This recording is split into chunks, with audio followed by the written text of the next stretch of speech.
السلام علیکم گائز، کیسے ہیں آپ سب لوگ؟ امید ہے سب ٹھیک ہوں گے۔ میں تو آج گائز چھت پہ آئی ہوں کیونکہ چھت پہ بہت اچھی دھوپ ہے۔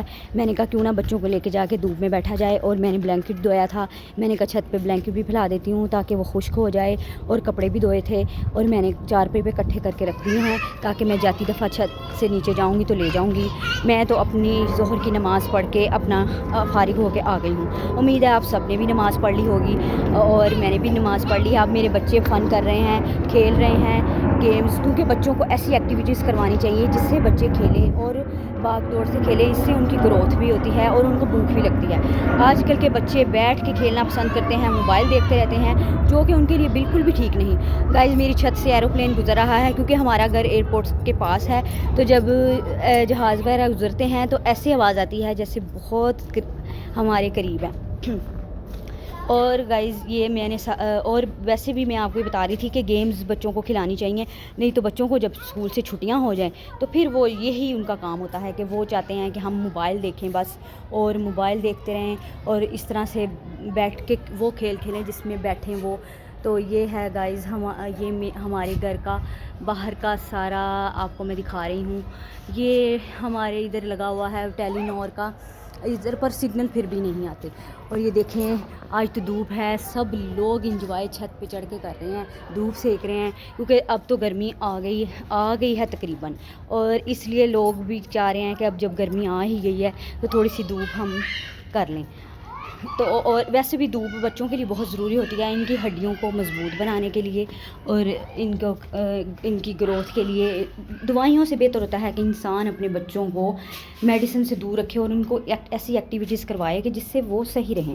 اب میں نے بچوں کو صبح اٹھ کے ناشتہ کروایا ہے، ناشتہ کروا کے میں بچوں کو اوپر لے آئی ہوں، پھر میں نے نماز پڑھی، پھر میں اوپر آ گئی ہوں تاکہ بچے کھیلیں، پھر 2 بجے میں نیچے چلی جاؤں گی کیونکہ 2 بجے تک یا 2 بجے کے بعد میری بیٹی ٹیوشن جائے گی، اور چھوٹی والی اور بڑی کی تو فارغ ہے، اور بڑی اپنا کھیلے گی، میں اپنے گھر کا کام کروں گی، کھانا پکاؤں گی۔ اب جو کپڑے میں نے اتارے ہیں ان کو الماری میں رکھوں گی، وہ رکھ کے تو پھر میں باقی کا سارا کام کروں گی۔ وہ کام ختم ہو جائے گا، پھر عصر کا ٹائم ہو جائے گا، پھر عصر کی نماز پڑھوں گی۔ تو پھر آج تو بس کھانا پکانے کا ہر وقت مسئلہ رہتا ہے۔ میں سوچ رہی تھی کہ کیا پکاؤں آج، اور یہ سمجھ ہی نہیں آتی۔ بچے ہیں وہ ہر وقت ان کا ہوتا ہے کہ ہم نے یہ چکن کھانا ہے، ہم نے برگر کھانا ہے، پیزا کھانا ہے۔ گھر کے کھانے تو آج کل کے بچوں کو بھول ہی گئے ہیں۔ ہم لوگ ہوتے تھے بس جو تھا ہمارے وقت اس طرح کے تھے کہ بھاگ دوڑ والے کھیل کھیلنے، جو پکنا وہ کھا لینا۔ پر آج کل کے بچوں کی ڈیمانڈز ہی بہت ہیں، ان کے تو لائف سٹائل ہم لوگوں سے الگ ہیں۔ وہ کہتے ہیں کھانا بھی اچھا ہو، پہننا بھی اچھا ہو، اچھی جگہوں پہ جائیں۔ اب بچے اپنے بابا سے ضد کر رہے تھے آج کہ ہم نے نانوں کے گھر جانا ہے، تو آج کل ان کی نانوں کا فون بھی آیا تھا کہ چھٹیاں ہو گئی ہیں بچوں کو، اسکول کے ایگزامز ہو گئے ہیں فائنل، تو آ جاؤ، تو باقی تمہاری سسٹرز بھی آئیں گی تو پھر کٹھی مل کے رہ لینا۔ تو میں نے کہا ٹھیک ہے جی۔ میں اپنے ہسبینڈ سے بات کی، میں نے کہا اگر آپ ہمیں چھوڑیں امی کی طرف، تو وہ کہتے ابھی نہیں، 2-3 دن ٹھہر جاؤ، ابھی تو کافی چھٹیاں رہتی ہیں، تو ابھی کچھ دن بچوں کے ساتھ گھر میں رہ لو، کیونکہ وہ میرے ہسبینڈ بچوں کو بغیر نہیں رہتے۔ وہ پھر کہتے ہیں کہ نہیں آپ بچے چلے جائیں گے تو پھر میں صبح جب جاتا ہوں تو رات کو آ کے بچوں کے ساتھ ہی تو پھر ٹائم سپینڈ کرنا ہوتا ہے، تو اس لیے کچھ دن رک جاؤ۔ میں نے کہا جی ٹھیک ہے، اگر آپ ایسا کریں ہمیں چھوڑ آئیں، صبح ہم جائیں گے، شام کو ہم آ جائیں گے رہنے کے لیے، ہم کچھ دن بعد چلے جائیں گے۔ وہ کہتے چلو ٹھیک ہے کل دیکھیں گے۔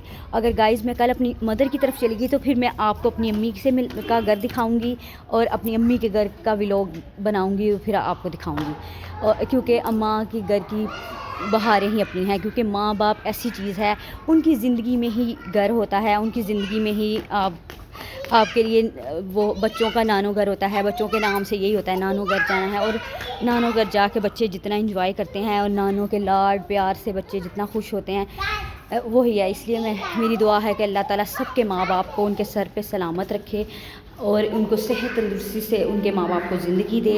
اللہ تعالیٰ سب کی خیر کرے، اس کی بدولت ہماری بھی کرے، کیونکہ دعائیں ایسی چیز ہے جو کہ ہر انسان کو ہر عمر کے حصے میں ان کی ضرورت ہوتی ہے، کیونکہ دعاؤں سے ہی انسان کے بہت سے مسئلے حل ہوتے ہیں۔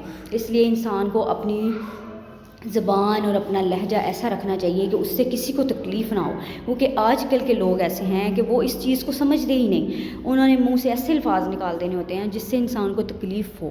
اس لیے انسان ایسا ہمیشہ سوچ سمجھ کے بولے، کیونکہ انسان کی لائف کا کوئی پتہ نہیں، اور یہ جو پیسہ ہے یہ تو اللہ تعالیٰ آنی جانی چیز ہے، یہ تو انسان تب تک، یہ تو اللہ تعالیٰ کو بہتر پتہ ہے کہ اللہ تعالیٰ نے آپ کے لیے کیا بہتر لکھا ہے اور آپ کو کیا ملنا ہے۔ اس لیے اور جب آپ نے دنیا سے چلے جانا ہے تو وہی آپ کے الفاظ، وہی آپ کے اچھے کام وہی ہونے ہیں جن کو لوگوں نے یاد کر کے آپ کو یاد کرنا ہے۔ اگر آپ نے کسی کے ساتھ اچھا وقت گزارا ہوگا تو لوگ آپ کو اچھے لفظوں میں یاد کریں گے، اور اگر آپ نے ہر وقت لوگوں کو ذہنی اذیت میں رکھنا ہو، اس طرح ہی کرنا ہو، تو پھر تو آپ کو پتہ ہے پھر لوگ، انسان کو دنیا میں بھی کوئی منہ نہیں لگاتا اور آخرت تو خراب ہونی ہے۔ اس لیے انسان کو چاہیے کہ اپنا لہجہ، اپنے الفاظ اور اپنے ہر چیز کو پہلے، کیونکہ انسان کو خود سب سے پہلے پتہ چلتا ہے کہ وہ کیا کر رہا ہے، وہ غلط راستے پہ چل رہا ہے کہ وہ صحیح راستے پہ چل رہا ہے۔ اور جن لوگوں کو یہ پتہ نہیں چلتا یا چلنے کے باوجود بھی وہ کرتے ہیں یہ کام، تو پھر سمجھ لیں کہ ان کے اوپر مور لگ چکی ہے اللہ تعالیٰ کی طرف سے کہ وہ کبھی بھی ہدایت کے راستے پہ نہیں آ سکتے۔ پر پھر بھی ہدایت مانگنے والوں کو ہی ہدایت ملتی ہے۔ اس لیے آپ کو چاہیے کہ نماز جب بھی پڑھیں یا آگے پیچھے کوئی ذکر کریں، تسبیح پڑھیں، تو اس کے بعد دعا کریں اور اللہ تعالیٰ سے اپنی ہدایت کی دعا مانگیں کہ یا اللہ پاک ہمیں ہدایت دے کہ ہم اپنے گھر کو، اپنے بچوں کو، اپنے قریبی اہل و یار کو اچھے سے مل سکیں، اور ہمیں ذہنی سکون دے، کیونکہ ذہنی سکون سب سے بڑی بات ہے۔ اور جب آپ لوگوں کے ساتھ اچھا رہیں گے تو آپ کو آٹومیٹکلی ذہنی سکون ملے گا۔ پر بات یہ ہے کہ اس طرح کرنے میں بھی ٹائم لگتا ہے، اور کرنا بھی چاہیے اور کوشش سے کرنا چاہیے۔ جب انسان کسی چیز کی کوشش کرتا ہے تو پھر وہ کام ہو ہی جاتا ہے۔ اس لیے آج کا ولاگ میرا یہ تھا۔ اگر آپ کو میری باتیں اچھی لگی ہوں اور کوئی بات بری بھی لگی ہو تو پلیز مجھے کمنٹس میں بتائیے گا۔ میری ویڈیو کو لائک اور شیئر کیجیے گا۔ اس لیے تھینک یو، آپ لوگوں کا بہت شکریہ میری باتیں سننے کا۔ آپ لوگ بھی کہہ رہے ہوں گے کہ یہ کیسی باتیں فضول روزانہ، تو چلو کوئی بات نہیں، اس طرح کے ولاگس بھی دیکھنے چاہیے آپ لوگوں کو۔ تھینک یو، آپ لوگوں کا بہت شکریہ۔ اللہ حافظ۔ اپنی دعاؤں میں مجھے یاد رکھیے گا اور میرے ولاگ کو دیکھیے گا اور مجھے لائک اور شیئر کیجیے گا، سبسکرائب کیجیے گا۔ اللہ حافظ، اپنا خیال رکھیے گا۔ کل ملیں گے انشاءاللہ تعالی۔